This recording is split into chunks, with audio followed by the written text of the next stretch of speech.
Donc, on va voir plusieurs choses. Dans un premier temps, les participants, suivi de l'organisation de l'atelier. On va refaire un point sur les enseignements de la présentation du design thinking. Tout ce qui va concerner le départ de l'atelier avec la partie top départ, la phase d'immersion, on l'a vu, empathie et définition, et enfin la phase d'idéation avec les votes. Alors, en ce qui concerne nos participants, là, on peut déjà voir avec cette photo comment s'est déroulé l'atelier. On était 5 avec moi-même. Donc, les participants, les voici. Donc, on a Vanessa qui a 33 ans, en couple, 2 enfants, kinésithérapeute d'origine espagnole. Donc, ça, c'est important de le noter. Notamment aussi Thomas, 37 ans, kinésithérapeute aussi et d'origine espagnole. Aurélia B, 37 ans, qui est dans le marketing dans une banque. Et Cindy, 35 ans, qui est professeure des écoles en France. Donc, en ce qui concerne l'organisation, on va voir la logistique et le plan de l'atelier. Donc, sur l'organisation, vous avez les vignettes à droite qui vous permettent de voir comment s'est déroulé, dans quel lieu s'est déroulé l'atelier. Donc, le matériel support qu'on a utilisé, il y a eu beaucoup de choses, vidéoprojecteur, tout ce qui va être post-it, stylo, crayon, gomme, feuille blanche, etc. On a également utilisé différents templates et modèles pour les personas et les parcours voyageurs, des fiches d'évaluation, des moodboards, et notamment aussi des visuels sur des paperboards. J'ai également utilisé une matrice morphologique et un système d'enregistrement. Alors, l'un des enseignements sur ce système d'enregistrement, c'est qu'il faut vérifier et revérifier systématiquement le matériel d'enregistrement parce que j'ai été très déçu. On a eu un enregistrement que de 51 minutes sur les 3 heures d'atelier, tout simplement parce que la batterie est tombée à plat. La deuxième enseignement de l'organisation, c'est que tout avait été pensé pour optimiser le confort, la convivialité pour cet atelier. Malheureusement, il y a eu peut-être un peu trop de confort. Les sièges étaient peut-être trop confortables pour les participants parce que ça a limité les déplacements au sein de l'atelier. Donc ça sera à revoir plus tard. En ce qui concerne l'organisation de l'atelier, donc sur la partie droite, on a un petit visuel qui explique l'organisation initiale avec la présentation du design thinking, le coup d'envoi, le icebreaker, l'immersion, etc., jusqu'au vote. Ça ne s'est pas passé réellement comme ça, il a fallu s'adapter, notamment avec les échanges avec les participants. On a eu un coup d'envoi, c'est-à-dire un accueil en 2 parties, avant et après la présentation du design thinking. Et on a eu aussi une des participantes qui a eu un problème personnel et qui a dû s'absenter pendant les 30 premières minutes. Alors, en ce qui concerne la présentation du design thinking, ça s'est plutôt très bien passé.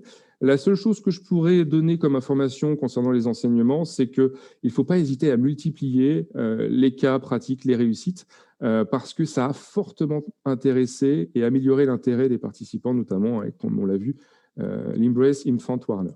Et j'ai parlé d'autres cas pendant la présentation. Alors, maintenant, on s'intéresse au top départ, c'est-à-dire le coup d'envoi et le icebreaker. Sur les enseignements, tous les visuels, règles d'or, problématiques générales affichées à la vue de tous en grand, a été vraiment très positif.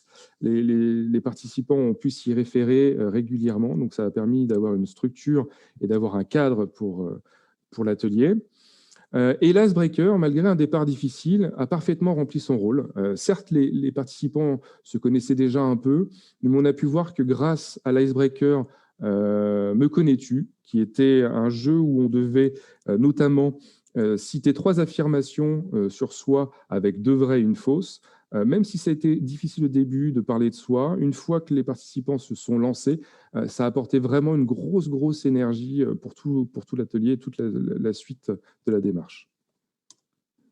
Alors, 5e partie, l'immersion. Donc là, c'est la plus grosse partie de l'atelier. On a eu un partage d'expérience, persona, parcours voyageur, et on a défini une nouvelle problématique. Concernant les enseignements du partage d'expérience, au départ, cette phase n'était pas forcément programmée, mais j'ai trouvé dommage de ne pas parler de l'expérience de nos participants sur le sujet.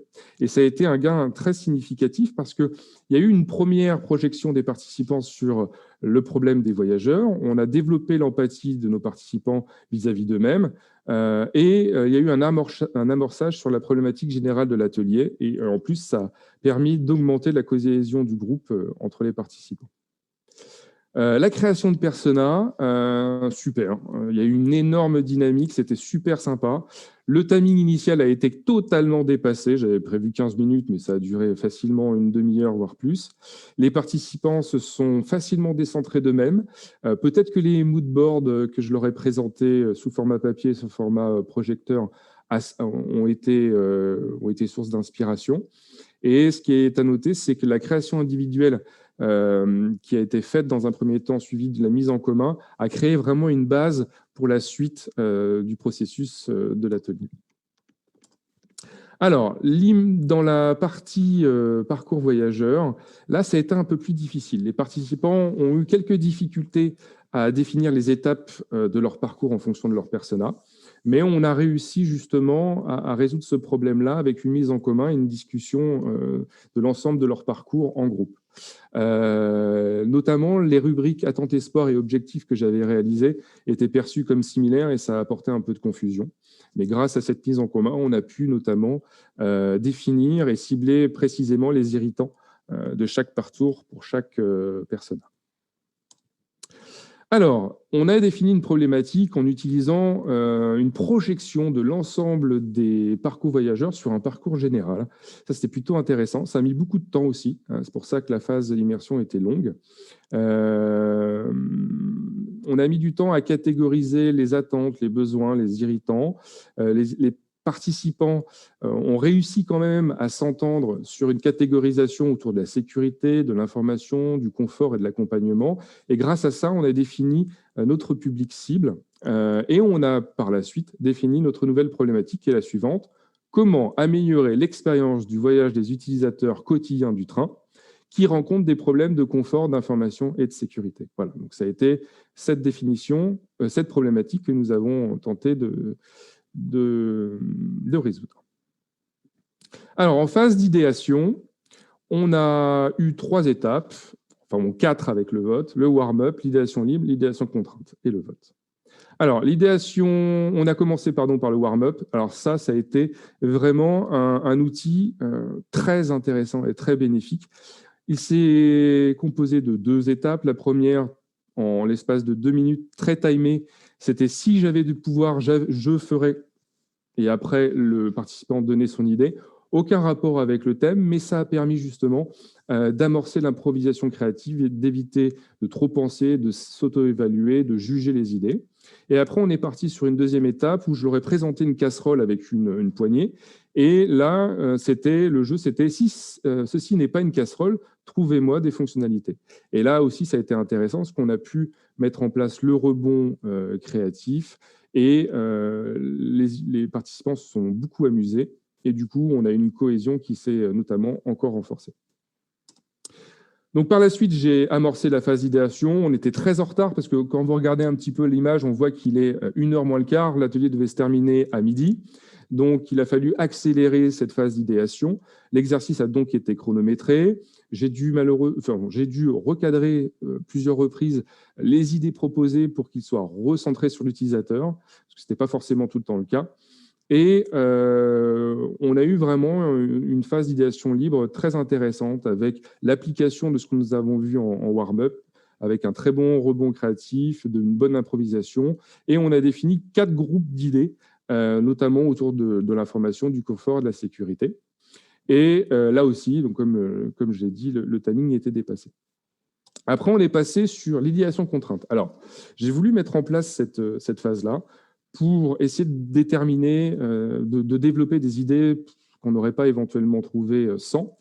Mais j'ai sûrement dû mal le faire parce que le croisement des concepts n'a pas été bien compris. Je pense que le choix n'a pas été bon de ma part par rapport à la problématique générale. Donc, j'ai stoppé au bout de 3-4 minutes cette idéation. On est reparti sur des échanges de groupe sur les idées précédemment vues. Et ça a été plutôt pertinent parce qu'on a pu développer, préciser des idées comme la dématérialisation des titres de transport ou encore l'intégration d'un système d'affichage lumineux interne et externe. Donc ça a été plutôt intéressant de repartir dans ce sens-là. Enfin, on est parti sur le vote de l'ensemble des idées. Donc, on avait une trentaine d'idées qu'on a regroupées et chaque participant a utilisé une fiche, comme vous pouvez le voir à droite, d'évaluation où il a sélectionné les 3 idées principales selon aussi des critères, donc, comme le côté actionnable, simple, éthique, désirable et utile. Et ce qu'on peut voir, c'est qu'il y a eu une certaine unanimité dans les idées, sur 3 en tout cas, c'est-à-dire développer un compteur de places restantes avec un affichage lumineux à l'extérieur de chaque wagon, avec un système de chiffres ou de croix rouge quand il n'y avait plus de place, et dématérialisation des titres de transport, avec une création de base de données pour les contrôleurs. Et ils sont même allés très loin dans le fait de mettre des caméras éventuellement avec une reconnaissance faciale, etc.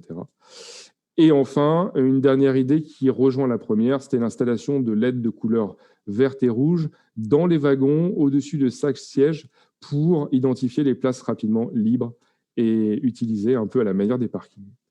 Voilà le déroulé de l'atelier de conception que j'ai réalisé.